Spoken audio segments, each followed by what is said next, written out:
Welcome to Urban Review. This show is brought to you by the Center for Urban Youth and Family Development, which happens to be funded by the Office of National Drug Control Policy. So therefore, the thoughts and opinions expressed on this show are not necessarily the thoughts and the opinions of the Office of National Drug Control Policy or the White House. But we're in sync with those guys, and everything is going well. This month is a very special month. The month of October is Breast Cancer Awareness Month. It's Global Diversity Month. It is LGBTQ History Month. It is Women's History Month in Canada. It is Black History Month in the United Kingdom. And it is National Bullying Prevention Month here in America. And then another thing that we do here for the month of October, it is National Disability Employment Awareness Month. And next week, starting on October the 23rd, we will be enjoying Red Ribbon Week. And Red Ribbon Week was developed as a result of the death of a Drug Enforcement Agency officer. This DEA officer was named Mr. Kiki Rodriguez, and he was killed in the line of duty. And his wife and children decided that they were going to do something special to honor him. And so they developed this event called Red Ribbon Week, where we go out to schools all around the country and teach young people about substance abuse prevention. And we also give them an opportunity to sign on to say that they are going to be committed to being drug-free. And this week, we're going to be going over to Harperwood schools and also to Bethune Fitzgerald School. And we'll be passing out our, let me see, which way do I turn it? There we go. Our Red Ribbon Week activity beach balls that happen to say better things to do than drugs.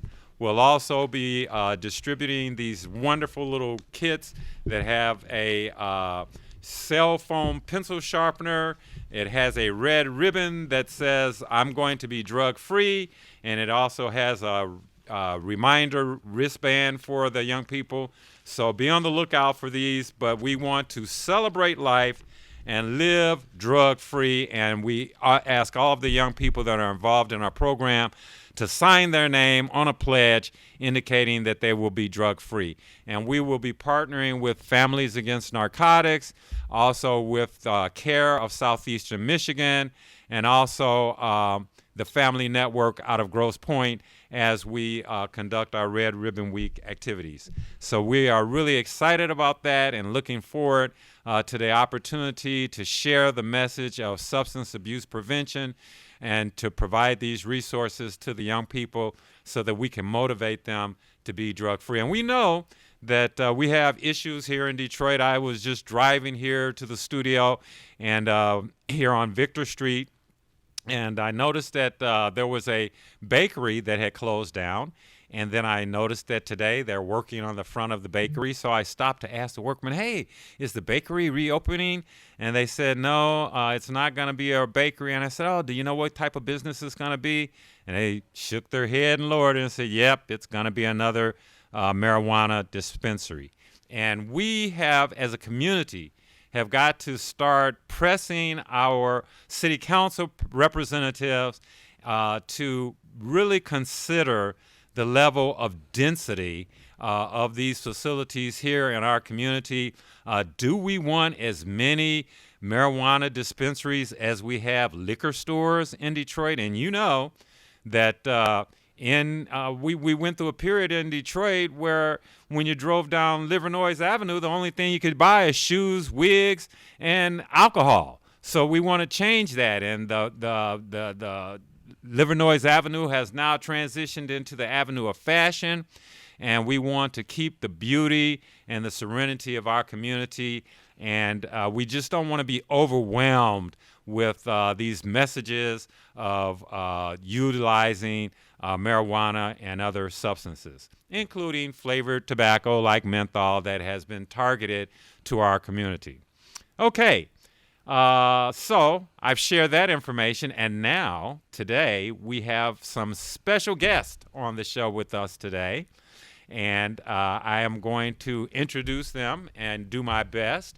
First, we have Ruth and Effie from Prevention Network. And I said that I wasn't going to say their last names because I was afraid that I would butcher them. But I think Ruth's last name is Schwendinger. Yes. And Schwendinger. Effie's last name is Carr. But I didn't do the hyphen part, so Okay. It's okay. But I did my best. I did really good. Love it. And I'm happy to have them here. They are from a state agency called Prevention Network. And Prevention Network has many different activities, but one of the key activities that relates to us is the fact that they provide support to community coalitions.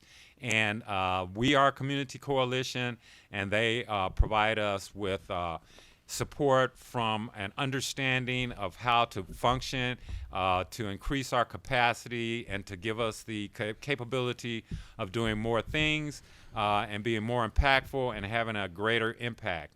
And not only do they do that for the Coalition for Urban Youth and Family Development, but all across the state of Michigan. So I'm going to let them tell us a little bit about themselves and also about the organization and the wonderful work that they do across the state. Take it away. Thank you, Marcel. Effie, do you want a second to introduce yourself? Oh, sure. Absolutely. My name is Effie Alafoje Carr. I'm excited to be here with Marcel and with Ruth. We are from Prevention Network, which is a statewide organization that supports people across the state who are in substance misuse prevention work. And so we love the work that we get to do at Prevention Network, and we love coming to places like the Center for Urban Youth and Family Development to see the great work that they're doing and to support them. We have lots of different programs at Prevention Network. Myself and Ruth, we work with the PFS program and the C3 program. We also have a MyHand program. We have a PAM program. We have a McCRUD program. Really, I'm giving you a lot of acronyms that make no sense. I was just thinking that. MyCan, right? And so we can explain some of the acronyms and what they do and what work is involved with them, or we can just talk about what's going on here in Detroit. I think both of them. Let's do it. I know that we work with McCRUD, which is Mothers Michigan Coalition to Reduce Underage Drinking. Yes, okay. I See, we told you it's a lot of acronyms, right? A lot of acronyms, and then So I can step in there too. Go for it. So, like Marcel said, thank you for that introduction. We're really interested in providing and cultivating healthy communities across Michigan to the purpose of helping people overcome the challenges that we're facing with substance misuse. And that includes drugs and alcohol, other substances, some of those addictive behaviors. And we recognize that addiction is a disease. A lot of times when we're talking about substance misuse prevention, we're talking about not just reducing harm from that, but we're looking at families. We're looking at some of those adverse childhood experiences. We're looking at generational trauma. And we're looking also, as Marcel mentioned, at that environmental side of things. Why are there so many shops? Why are there so many places for people to be able to purchase these substances? Why is it so widely available to young people under the age of 21? It's not legal for them. And so we want to protect people, but it's not our role to step in and say, stop that, right? We tried that a long time ago and it didn't work.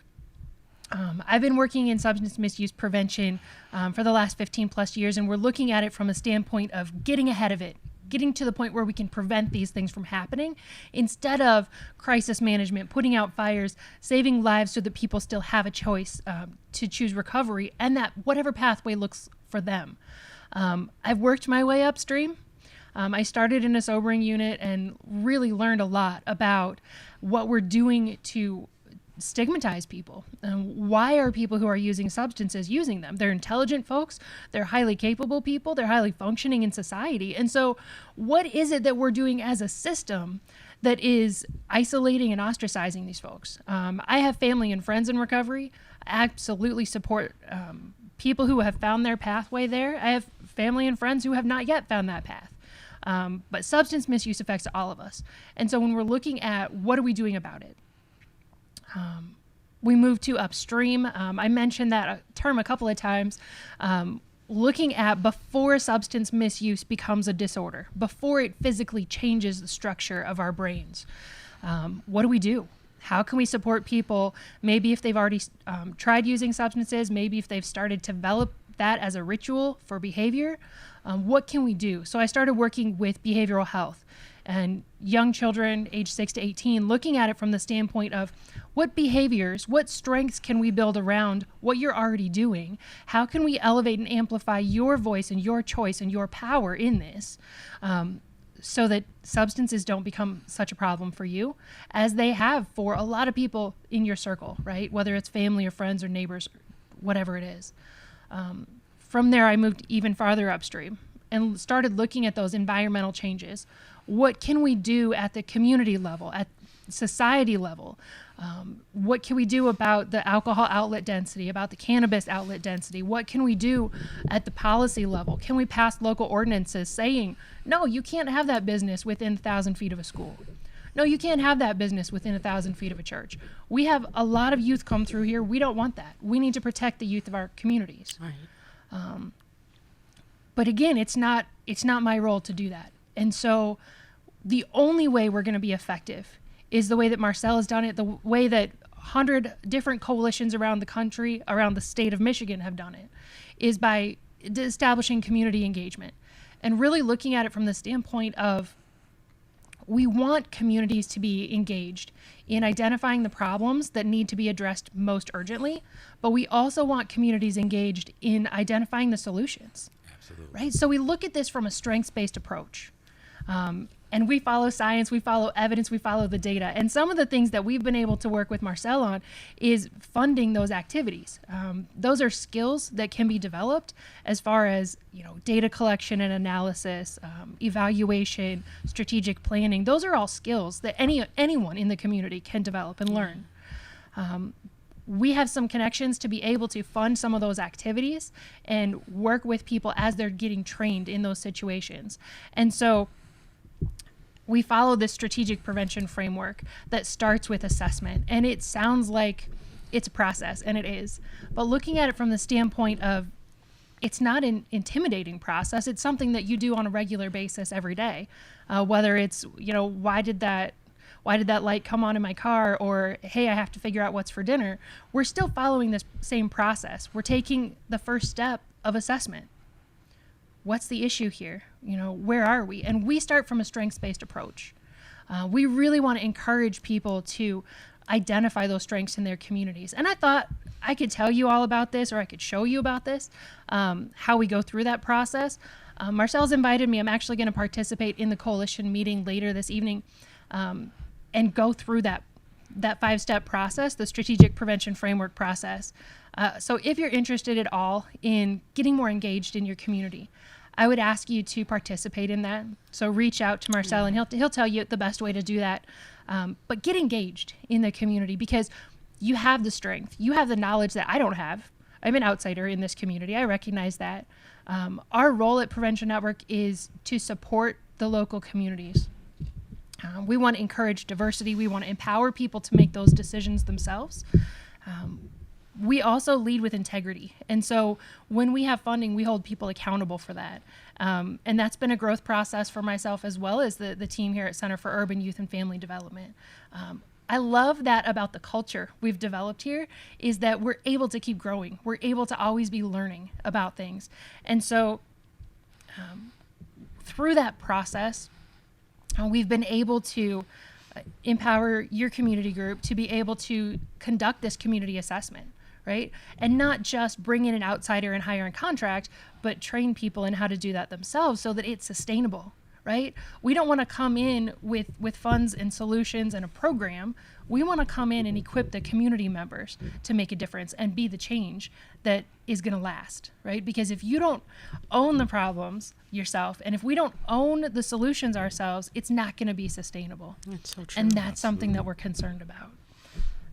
So we're looking at this from a strategic point of view, and we're really focusing on networking. So we would love for you to be able to connect with us at preventionnetwork.org. You can, if you're not in this area and you're watching today, I would encourage you to check out preventionnetwork.org. We have a map of other people doing similar work in your backyard. It's happening all over the state, all over the country, in Puerto Rico. It's happening around the world. So there's a similar process that everybody's following when we're looking at following the data, using evidence to support our decisions, and working with engaging and empowering the local communities. And one thing I haven't talked about much yet is leveraging collaboration to build bridges and to bridge those gaps. And I wonder if you want to talk about that a little bit with collaboration. Yes, we can talk about collaboration a little bit. I think one of the strengths that we have noticed in this community is collaboration. Absolutely. When we think about the Center for Urban Youth and Family Development, you all have done such a great job. Your coalition, your staff, you yourself, Mr. Arbuckle, you've done a great job of building bridges in your neighborhood, in your community, in faith-based initiatives.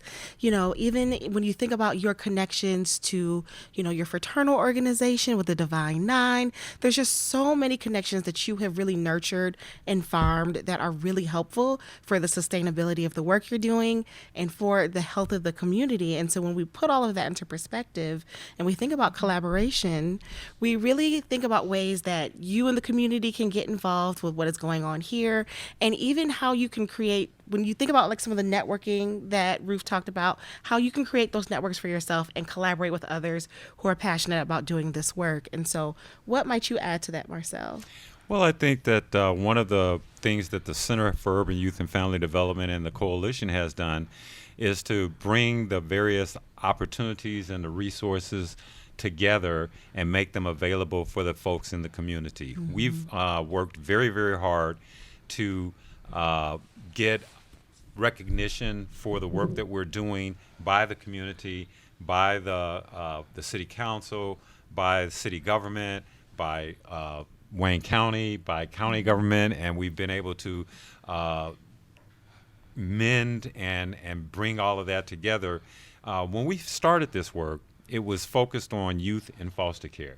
And what we wanted to do was bring as many resources as available to that community. And then as we started looking at the risk factors that were impacting that community, we found that a lot of those were impacting the community at large. And that's what motivated us to start the coalition and share not only the resources with youth in foster care and individuals that are transitioning out of the system, but also to the community at large, and to be able to address all of the issues that we have. We're going to take about a 2-minute break to give some recognition to our sponsors. And then we're going to be back and wrap this thing up. Thank you, guys. We really appreciate you for coming and sharing with our community and letting them know that we're not only being supported in our neighborhood, not only in our city, not only in our county, but across the state of Michigan. And it also has led us to being able to seek and receive funding on a national basis. So this is a wonderful, wonderful meet. You've been very strategic, and we love to see it. All right. We'll go to our sponsors and give them their moment, and then we'll be right back. Thank you for watching Urban Review.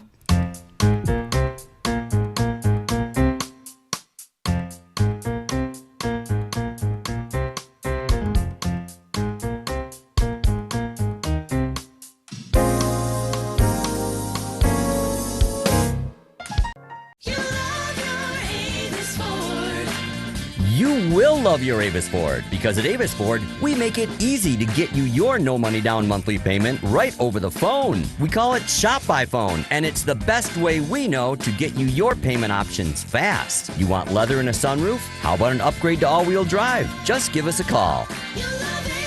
Shop online, shop by phone, or visit us at Telegraph at 12 Mile. Call 1-800-SHOP-FORD. Meet Danny, high school senior, 17 years of age, all A student. Danny is just now finding out he scored 1,490 out of 1,600 on his SAT. Danny's friend decided to ask, "How did you do it?" Danny replied, "I believe every day is a test. To fail or succeed, you choose." The effects of vaping is the one test that Danny chose not to study for.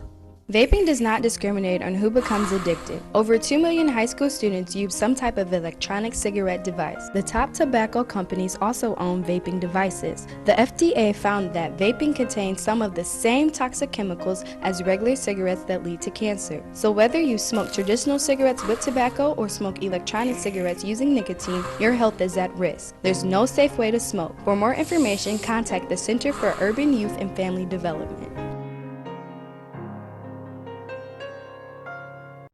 The non-medical use of prescription drugs, including opioids, is a growing concern in our communities, affecting all ages, including our youth.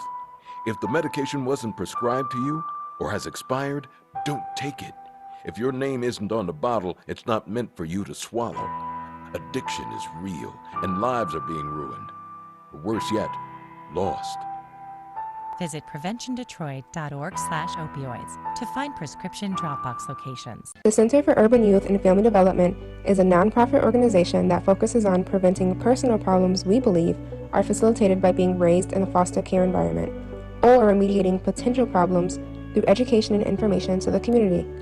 Our programs focus on 3 key areas: youth aging out of foster care, community action, and healthcare. Our programs are focused on young adults in the foster care system who are about to age out, those that have just aged out, and the community at large. The Center for Urban Youth and Family Development hosts a variety of services focusing on the needs of foster care youth throughout the community. We also work with numerous community coalitions in our efforts to provide the best services for our clients and to help build stronger communities. We believe that a healthy mind and body are cornerstones to a healthy and prosperous community. The Center also engages our community in mental health and wellness advocacy, as well as suicide prevention. Fostered youth emerge from the foster care system vulnerable to substance abuse, with little opportunity to obtain higher education or develop life skills.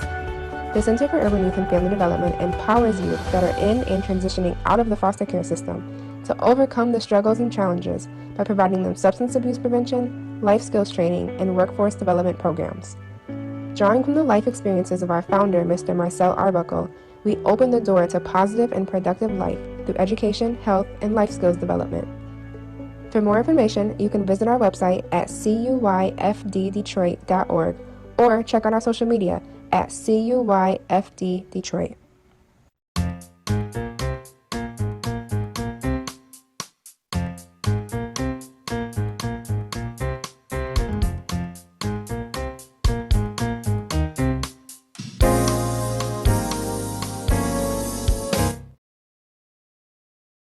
Welcome back to Urban Review. We just want to give a special thank you to our friends from Prevention Network for coming and sharing the type of work that they do with our coalition and with other organizations across the state of Michigan. They really didn't touch on all of the work that they do. They have the Michigan Youth Coalition Network. They have the C3 Coalition Big Capacity Building Group, which we're part of. They also have Smart Recovery. As I indicated earlier, they have the Michigan Coalition to Reduce Underage Drinking and the Parent Awareness of Michigan Network, the PAM group, and so many others. And we just really, really appreciate the work that they do. And as Ruth indicated, not only do they give us technical assistance, but there's some funding support that comes from the state as well. And obviously, we really and truly appreciate that. They're here supporting the local communities.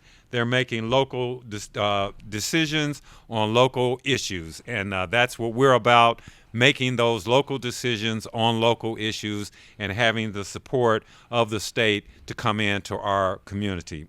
And as we wrap things up today, we want to remind you that there is a Coalition for Urban Youth and Family Development meeting. It takes place tonight at 6:00 p.m. and you can participate via Zoom.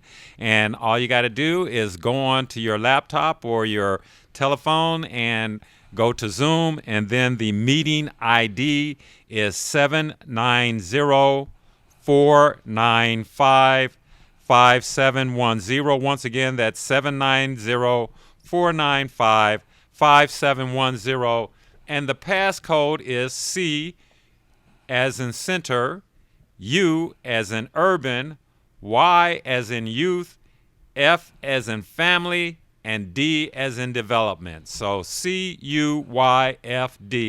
is the passcode. Once again, the meeting ID is 790-495-5710, and the passcode is CUYFD. And there will be a special treat tonight on at this meeting because Ruth will be there, and she's going to give us a presentation on the strategic prevention framework, which means that we have to assess our community. We have to come up with a strategic action plan that we're going to implement. We have to implement that plan. We have to then come back and before we implement the plan, we got to make sure that we have the capacity. And then after we implement the plan, we evaluate it to see how things turned out. We do all of that with cultural competency, and then we do it all over again, time and time again. So that's the strategic prevention framework, but Ruth is going to lay it out and how it relates to the work that we do. So please come and be a part of our coalition meeting. Once again, that's at 6 o'clock p.m. via Zoom. The meeting ID is 790-495-5710. 790-495-5710, and the passcode is CUYFD. And once again, we want to thank you for watching Urban Review. We want to close out with the words that Nelson Mandela said to himself every day for 27 years while in captivity. Out of the night that covers me, black as a pit from pole to pole, I thank whatever gods there be for my unconquerable soul. In the fell clutch of circumstance, I have not winced nor cried aloud, and under the bludgeoning of chance, my head is bloodied but unbowed. Beyond this place of wrath and tears looms but the horror of the shedding, yet the menace of the years finds and shall find me unafraid, for it matters not how straight the gatehouse, charged with punishment the scroll. I am the captain of my fate and the master of my soul. And remember, when you're up against some trouble, meet it squarely face to face, plant your feet, set your shoulders, lift your chin, and take a brace. And when the worst is bound to happen, in spite of all that you can do, you may fail, but you may conquer. See it through. Black may be the clouds about you, and your future may seem grim, but don't let your nerve desert you. Keep yourself in fighting trim. And if the worst is bound to happen, in spite of all that you can do, remember, running from it will not save you, so see it through. Even hope may seem but futile when with troubles you're beset. But remember, you're simply facing what other men have met. So if you fail, fall still fighting. Don't give up whatever you do. Keep your eyes to the front, your head high to the finish, and see it through. Thank you for watching Urban Review.